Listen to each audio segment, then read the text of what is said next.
আমাকে সবকিছু ছেড়ে কবরে চলে যেতে হবে। ইন্না লিল্লাহি ওয়া ইন্না ইলাইহি রাজিউনের আওয়াজ চতুর্দিক থেকে শোনা যাবে। কুল্লু নাফসিন যায়িকাতুল মউত যখন আমাকে আস্বাদন করতে হবে, আর নামাজ পড়ার টাইম পাবো না, চিৎকার করে চাইলো একটা সিজদা দেওয়ার টাইম পাবো না।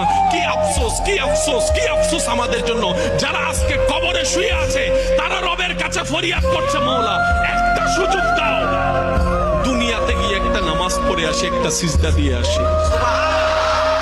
কবরবাসী চিৎকার করে রবকে বলে, মাওলা ভুল করেছি, ভুল করেছি, ভুল করেছি, একটা সুযোগ দাও। আবার দুনিয়ায় যাব, মাওলা হাজার ব্যবসা থাকুক আমি নামাজ ছাড়বো না, হাজার চাকরি থাকুক আমি নামাজ ছাড়বো না, মাওলা একটা সুযোগ দাও, একটা সুযোগ দাও, একটা সুযোগ দাও।